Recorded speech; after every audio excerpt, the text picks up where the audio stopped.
Assalamualaikum warahmatullahi wabarakatuh.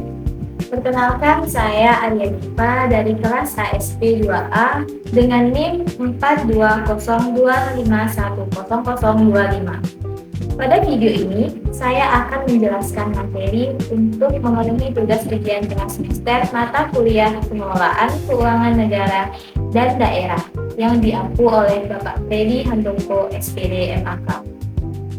Materi yang akan dibahas yaitu mengenai pengelolaan keuangan negara berdasarkan Undang-Undang Nomor 17 Tahun 2003. Pada bagian ini dijelaskan pengertian keuangan negara menurut Undang-Undang Nomor 17 Tahun 2003. Keuangan negara adalah semua hak dan kewajiban negara yang dapat dinilai dengan uang, termasuk segala sesuatu berupa uang maupun barang yang menjadi milik negara. Hal ini berarti seluruh kegiatan yang berkaitan dengan pemasukan, pengeluaran, dan pengelolaan aset negara termasuk dalam keuangan negara. Contohnya, seperti pajak, pembangunan fasilitas umum, dan pembayaran gaji ASN. Selanjutnya, kita akan membahas ruang lingkup keuangan negara. Pada bagian ini dijelaskan ruang lingkup keuangan negara yang terdiri dari objek, subjek, proses, dan tujuan.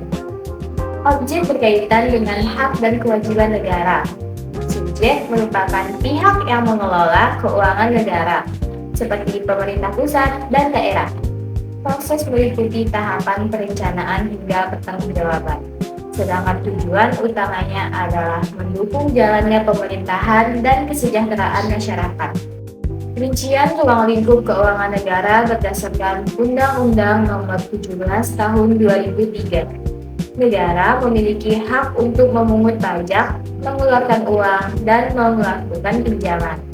Selain itu, negara juga memiliki kewajiban untuk memberikan pelayanan kepada masyarakat dan memenuhi pembayaran kepada pihak ketiga. Ruang lingkup ini juga mencakup penerimaan negara, pengeluaran negara, serta pengelolaan kekayaan negara. Pada bagian ini terdapat 3 lingkup utama keuangan negara, yaitu penerimaan, pengeluaran, dan pembiayaan. Penerimaan merupakan semua uang yang masuk ke kas negara, seperti pajak dan hibah. Pengeluaran merupakan semua dana yang digunakan negara untuk kebutuhan pemerintahan dan masyarakat. Sedangkan pembiayaan digunakan untuk menutup defisit anggaran negara. Bagian ini membahas mengenai pengelolaan fiskal. Pengelolaan fiskal adalah kebijakan pemerintah dalam mengatur penerimaan dan pengeluaran negara melalui APBN. Tujuannya untuk menjaga kestabilan ekonomi dan meningkatkan kesejahteraan masyarakat. Contohnya seperti pemungutan pajak, pemberian subsidi, dan pembangunan infrastruktur. Pada bagian ini dibahas mengenai pengelolaan moneter yang dilakukan oleh Bank Indonesia sebagai bank sentral. Kebijakan moneter bertujuan mengatur jumlah uang beredar dan menjaga kestabilan nilai rupiah. Contohnya yaitu menaikkan suku bunga, menjaga nilai tukar rupiah, dan mengendalikan inflasi. Pengelolaan keuangan negara setelah APBN disahkan. Kegiatannya meliputi pelaksanaan anggaran, pencairan dana, pembayaran gaji ASN, penyusunan laporan keuangan, hingga audit oleh BPK. Tahap ini penting agar penggunaan anggaran negara berjalan sesuai aturan dan dapat dipertanggungjawabkan. Selanjutnya, kita akan membahas pihak-pihak yang memiliki kewenangan dalam pengelolaan keuangan negara. Pada bagian ini menjelaskan pihak yang memiliki kewenangan dalam pengelolaan keuangan negara. Presiden menjadi pemegang kekuasaan tertinggi dalam pengelolaan keuangan negara.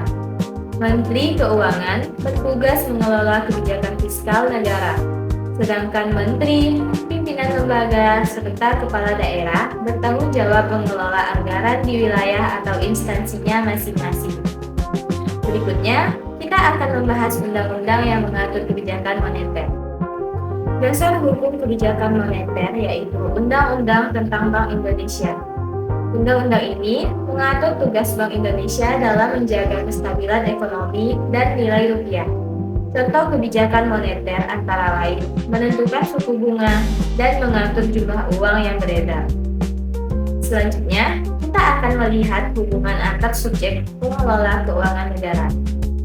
Bagian ini menjelaskan hubungan antar lembaga dalam pengelolaan keuangan negara. Pengelolaan keuangan negara melibatkan pemerintah pusat, pemerintah daerah, BUMN, BUMD, serta lembaga moneter seperti Bank Indonesia. Selain itu, terdapat BLU atau Badan Layanan Umum yang memberikan pelayanan kepada masyarakat. Paradigma baru dalam pengelolaan keuangan negara. Saat ini, pengelolaan keuangan negara lebih menekankan pada hasil, kinerja, transparansi, dan akuntabilitas.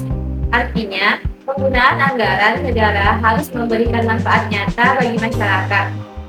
Sebagai kesimpulan, pengelolaan keuangan negara merupakan seluruh kegiatan yang berkaitan dengan penerimaan, pengeluaran, serta pengelolaan kekayaan negara yang dilakukan untuk mendukung jalannya pemerintahan dan meningkatkan kesejahteraan masyarakat. Pengelolaan keuangan negara harus dilakukan secara transparan, efektif, dan bertanggung jawab agar setiap anggaran yang digunakan dapat memberikan manfaat bagi masyarakat dan pembangunan negara. Sekian yang dapat saya sampaikan. Terima kasih atas perhatian teman-teman dan Bapak Freddy Handoko, SPD, MAK, selaku dosen pengampu mata kuliah pengelolaan keuangan negara dan daerah. Mohon maaf apabila terdapat kesalahan dalam penyampaian kata. Wassalamualaikum warahmatullahi wabarakatuh.